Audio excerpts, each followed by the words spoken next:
someone who's anxious is really going to want that connection and going to want it really quick, who has anxiety. So there's the person who's downplaying it, the person who's having that anxiety, and it's bringing in some of that conflict. Mm-hmm. But yeah, I think someone who's anxious is really going to want that connection and going to want it really quick. Whereas before they might have set better boundaries, but at this point, like that need for connection is going to make them have more risk-taking behaviors. Mm-hmm. With And I can see, or go ahead. I can see that this tumultuous time and this chaotic time for an anxious attached person would possibly make them act a little bit differently than they normally would. Like you were about to say, is like attach early and attach quickly and need. So what's our best approach when it comes to having grace for our partner? Maybe somebody's new to attachment theory, or they've identified their attachments. Oh, how do we stay patient and gracious and loving still at the same time? Yeah, I think the most important thing is to remember that anytime that like high stress comes up, that our attachment styles are going to be like revved up. So it might be that, you know, someone's typically secure, or they're like just barely anxious or just barely avoidant, but right now, like that's their strategy to cope. So I think acknowledging that my partner's trying to cope right now, I think is a huge piece. Thinking about how it's not about me is another way to gain a lot of empathy for your partner during this time. Because yeah, someone who has that anxiety probably is wanting that reassurance from their partner, and they are probably also reading into cues and nonverbals and all of that a lot more than they typically would. So those things that maybe they've even worked on in the past in their relationship are now like crumbling a little bit because we are relying on those attachment strategies. And we're spending so much time together if we're sheltering in place together, if we're making that choice and we're working from home and we're eating 3 meals at home. And I know that my roommate here and I, we're not really on each other's toes because we both have our offices and our bedrooms. So we have our separate space, and it's taking some getting used to being around each other all that much. And I do know that like if I were sheltered in place with a partner, a new partner, then I would be with my avoidant attachment style, looking for some space and looking for some independence. And how do we do that while we're pretty much living together, living on top of each other in each other's space? Yeah, I think that was exactly where my mind was going, is that the more avoidantly attached partner is going to be like, we've spent all day together. What are you talking about? You want quality time. I need space apart. Whereas the like more anxious person's like, yes, we've spent all this time together, but we've like not actually been connecting. So I think, again, just being very open with that, this is like, I need my me time. And being able to phrase it not that like I want to get away from you, because it can definitely sound like that, especially heard from someone's ears that are more anxious, is that like they don't want to spend time with you. It's more like, no, I need to separate from myself. That's right. And I think a specific time, maybe after they're done with their workday, before they start cooking with their partner, is a great opportunity to have that distance and that separation for 30, 45 minutes, an hour. And you touched on something that I'm really finding out about myself right now, is the avoidant in me is like, all right, I'm chill. But the extrovert in me who has quality time and physical touch as my love language is almost like not even balancing out the avoidant. It's literally like they're coming together and they're bashing heads against each other because those needs aren't getting met. Yeah. I think that that's a dangerous thing about dating right now, is that people who would typically seem avoidant do not seem like it right now. Because that piece of them that needs that quality time, that needs that physical touch, is like, oh my gosh, I need this, I need this, I need this. Whereas like in the typical day-to-day, like you would get all of that social energy met in all these different avenues and wouldn't need that as much from your partner. But dating right now, it's dangerous to be able to tell people's attachment. Absolutely. And I know that we were talking about coping skills earlier, things like exercise, things like working out at a gym in another community, in Mhm. another place where you're not necessarily with your partner all the time. Mhm. Now we don't have that simple coping skill. Yeah. I'm lucky to be sheltered in place with one of my jujitsu teammates, and we bought mats for the house. So we get this friendly physical intimacy needs Mhm. met. Yeah. So I'm not this is one of my coping skills, like working out in my apartment, jumping around just body weight, and then doing jujitsu too. So somebody out there who had coping skills before no longer has access to them. How do we help them right now Oh, froze on me. maintain? Oh, there we go. Oh, nope. Or we must be getting like high use Yeah. on internet right now. Yeah. Okay. There you go. Now Okay, you're back. back. Okay. All right. Yeah. So people who typically had these other coping skills that they worked really hard on and creating that network and community in different ways. Yeah, I think it's tough, and I think it's really easy to just be like, nah, I'd rather watch all of Tiger King than try and do this. So I think it is a piece of that intentionality, because there's so many different ways in gyms that are connecting. There's so many different Zoom parties people are having and doing workouts together. I know Orange Theory has had a bunch of different ways of still like connecting and keeping members accountable. And there's just so many different opportunities for fitness, especially popping up online. You just have to like search it. I feel like it's also another good time to maybe try like something like Bumble BFF, because like there's a lot of people out there who are quarantined in their house by themselves and they're wanting that connection and friendship. That it might be nice to be able to connect with others that way, because you can't go out to your like yoga class and meet people, or those other traditional ways that we might have done that. Yep, I'm all on board. And there were a lot of coping skills that I brought into my life long before shelter in place order came in, like journaling, um, having quality me time, setting a really good schedule and some boundaries around it too. Yeah.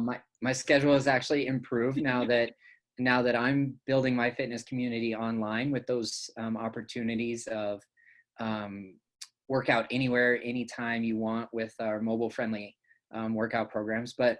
See, perfect. But that's another coping skill that actually came in because of shelter in place. And I'm really grateful for this creative outlet as a business owner, but also as a fitness professional of how do I help people Hmm. with a coping skill in their homes when we're all going through the same thing at the same time. Yeah. Yeah, I And I'm think that's super blessed. wonderful that you're like accompanying both those things that you value, right? The fitness and like the social and the helping people. All of that, you're finding a way to be able to use this time to figure out different ways to do that, which I think is another great coping skill, is thinking about the positives that people have like learned from this experience and what they want to take with them after this, instead of Mm-hmm. just like the fear, the uncertainty of, but maybe it's now you go on walks with your family more often. Maybe it's time that you Zoom call your family members more often and you're really enjoying that. I think you can find a lot of things that continue to help during this time. Mm-hmm. I think that I knew this going in, that I was going to have some feelings of isolation because of my extrovert and because of my quality time and physical touch as love languages. And so I was prepared in better ways than I would have been, say, like a year ago or at the beginning of winter Yeah. Oh no. weather. But I thought they were to may help me become a better partner for somebody else. But in actuality, in a time like this, they've become so much more for me Mhm. than I ever thought that they were in the beginning. Yeah, I think that that's great. And I think that that shows that these things are great for connections with others, but also just for yourself, and how important these pieces are, that maybe during like the hustle of how life was before, you didn't value, or like not you specifically, but others didn't value or didn't make time for, didn't make intention for, that now they're like, oh shoot, like this is life now and I need to figure out how to manage this. And yeah, it seems like that's a good resource that you found. It's like, okay, journaling, being intentional, creating a schedule, having accountability, all those things are so important right now. Mm-hmm. And also kind of balancing out the stress that dating could bring us in a normal world. And now we're like multiplying that stress. If we choose to date right now, what is the best way to go about it, in your opinion, as as one of our resources that we go to for advice in our community? I think this is a great time, especially for people who have had maybe some like struggles with how physical intimacy plays into a relationship, because you're kind of forced to really get to know someone before any like physical, even like seeing them in person can happen. So I think that's great. I think Dr. Hick she works at the Center for Shared Insight. She used the term beer goggles that like right now we might be so desperate for connection that like we might be wearing like coronavirus goggles. Like anyone feels good right now. It's like a spring version of cuffing season from last fall. Yeah, exactly. With like a higher intensity level behind it too, because I believe that in September, October, when cuffing season starts, there's a lot of biology that goes in there with like kind of wanting to settle down for the winter, but now we're kind of facing that fear of lacking options, which is such an important key piece of the puzzle to be aware of for yourself. Of why am I seeking connection right now? Yes.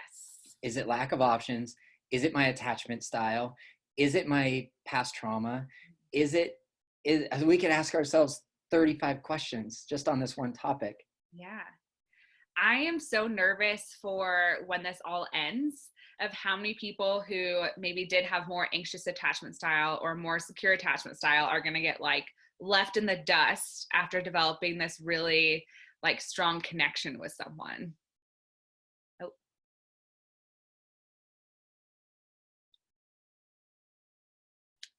Frozen again. No.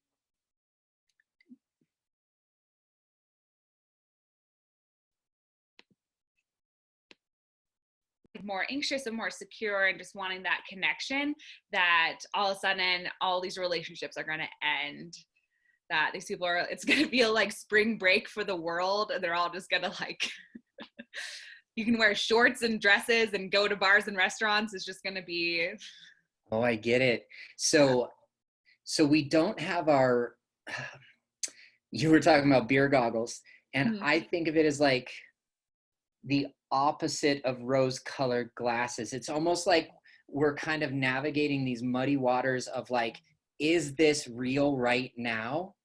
Yeah. And when we're building something so real emotionally and mentally with conversation instead of physical intimacy early on in a relationship, and then when this all ends and we're like let loose and free, you're now guysing it to spring break. I get it. Yeah. And I think that's the important piece you're talking about, of really monitoring like how quickly are we jumping into that connection? Is it like because we are like we're all experiencing this like shared trauma, and nothing bonds you more than that like shared trauma.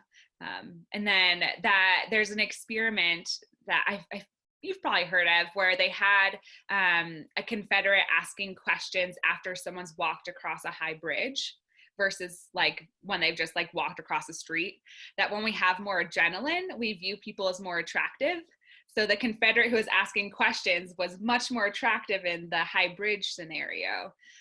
So knowing that like our adrenaline's pumping, that survival piece that you talked about, we're all like really wanting that connection. So being able to have that space to like step back, maybe journal, maybe go to therapy and figure out like if this feels real or if it feels real because we are in such a panicked time.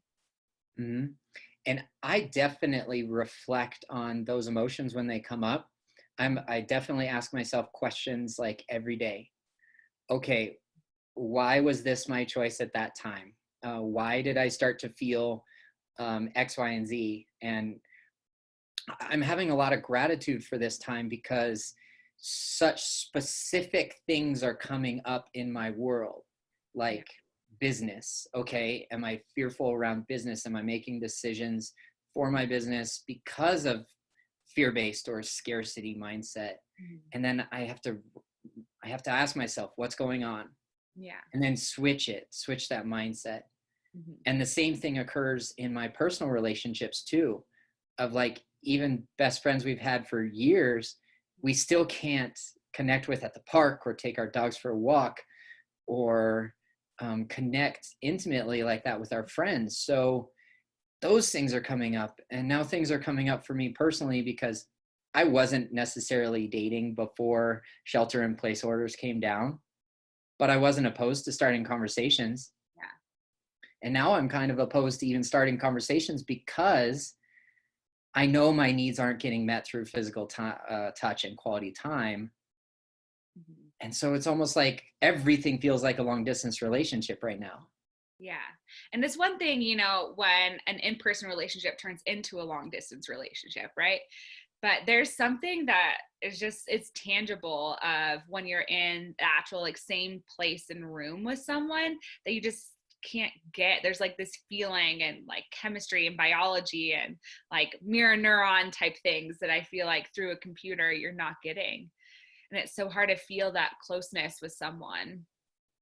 But if somebody had to continue to build a relationship with somebody that they went out with 2 or 3 times, then FaceTime is great, Zoom is great, doing the Netflix and chills separately.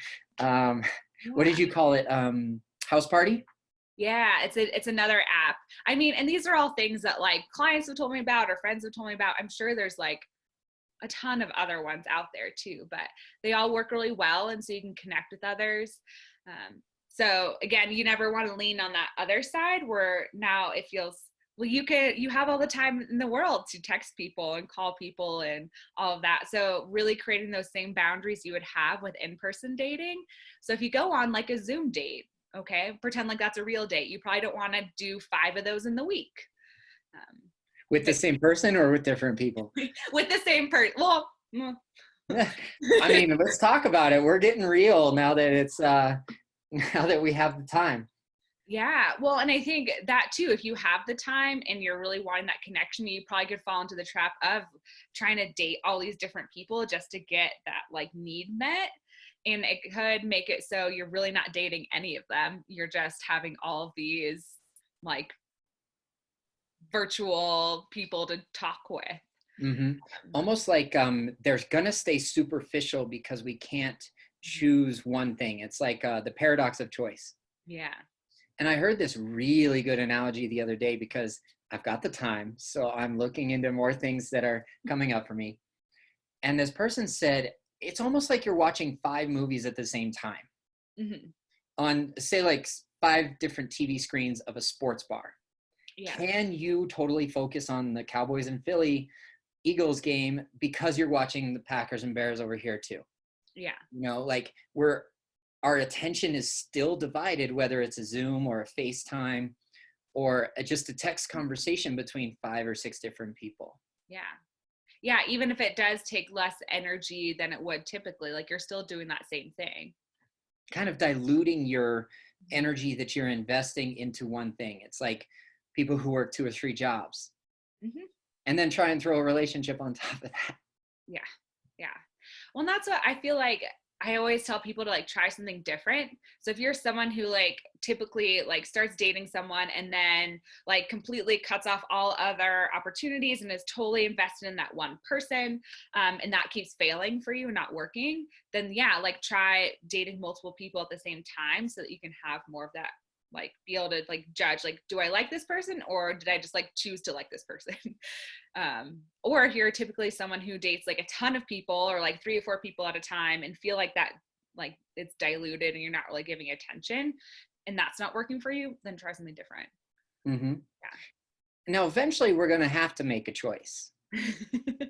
So in my personal opinion, love is a choice that we make every day. Once that infatuation and that honeymoon phase goes away, we kind of have to make that daily choice. And if we're maybe long-term dating 1 or 2 different people, off and on, casual, Yeah. eventually one person is going to have to be chosen over the other. Wouldn't you think? Oh yeah, I mean, I think that that's not sustainable. If you're someone who is monogamous, right, and are trying to just date one person, I think it's probably going to be different for everyone, right? That point when you're like, okay, I'm actually like, I know that I want to date only this person. But you know, avoidantly attached folks might that point might be farther along. Mm-hmm. So I think it's also too just being really upfront and authentic with the people you're dating and letting them know, like, I'm still dating. If it's ever feeling like it is becoming more exclusive and you're not exclusive. And I think people who have a more avoidant attachment really avoid that conversation. Yeah. So being mindful of that. I can turn to some times in my past when I avoided that conversation because I was unaware of my attachment style Mm-hmm. and what it could do to impact my personal relationships. Mm-hmm. And that's one of the reasons why I'm so grateful of finding it. I mean, it took me till I was 37 or 38, but here we are. Yeah. You know, better late than never, right? Yeah, and But there's no perfect timeline. that's what's so great about like your podcast and everything, is that people who maybe have never been introduced to this are now seeing these like patterns show up in their life and are able to make better decisions to connect with one another. Yeah. But Yep. I fully agree. I think that that myth of like the one is out there for you is very much a myth. That you find someone with shared values and you make that decision that like, okay, I want to be in a relationship with this person. Mm-hmm. Yeah, shared values is like the foundational principle that I've kind of uncovered through interviewing yourself and Dr. Hick and other experts on the podcast.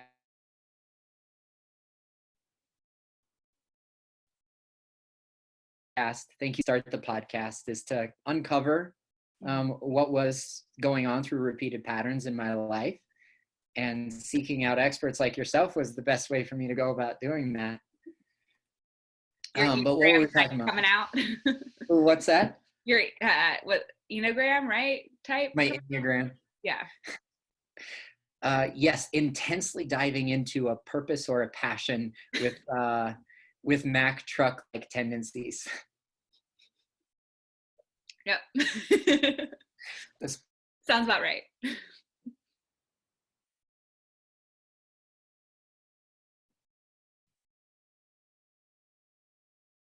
pretty accurate. Once again, I'm getting an occasional freeze here and there. But Yeah. are you back? Through it. Yeah, we are definitely.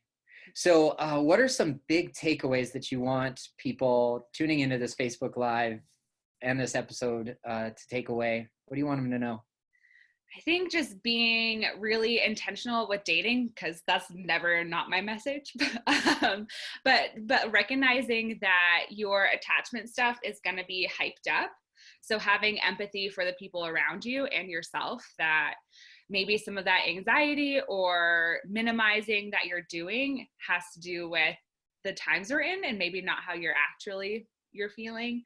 And then knowing that like the corona goggles might be on and continuing to set boundaries, even if we are really feeling that isolation and feeling like our needs for connection are not met, seeking those through different avenues. So again, we're not just relying on that romantic partner or that dating partner to fulfill all of those needs.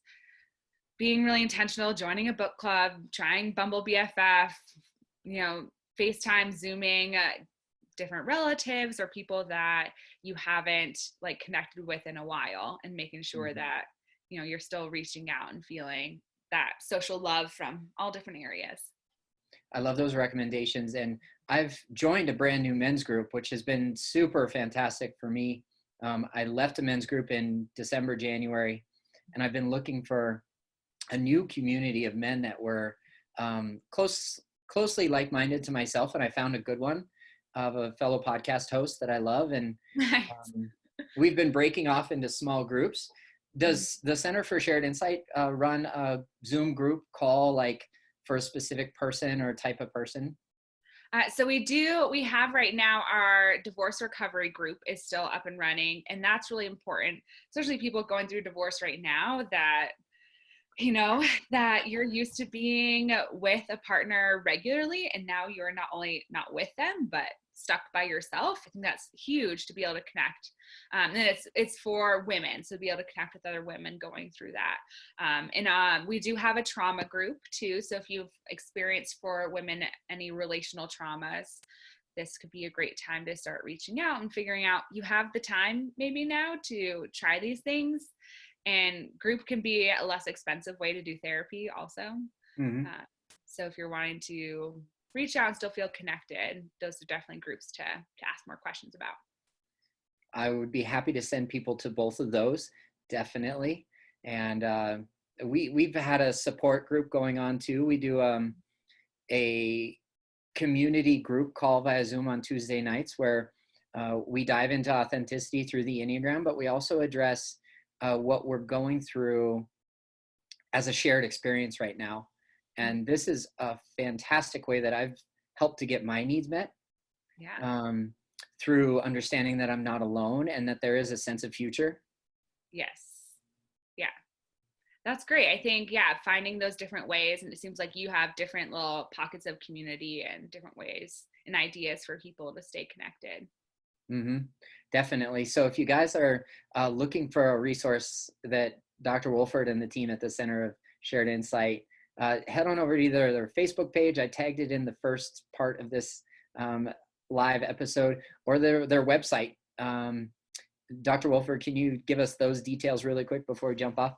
Yeah, so our website is centerforsharedinsight.com. You also can find us on Instagram. We have lots of good posts and blogs popping up all the time on that, if you just search Center for Shared Insight. But give us a call. We'd love to meet with you and talk through. I know that it's nice to be able to connect with others about just this shared experience that we're all having and different ways to cope through it. Pretty much with all my clients right now, we talk about, okay, so what's your plan for this week? What are you doing for your social needs, your exercise needs, and just your you time needs? So it's definitely a great way to keep up some of that. Awesome. Very good. Well, I want to say thank you for your time. I know it's valuable, especially now that you guys have gone 100% virtual over there, so that you can still help your community. And we really appreciate what the three of you, now four, I think I see you have a fourth teammate. Not yet, but we are looking. So if anyone's interested in joining our team.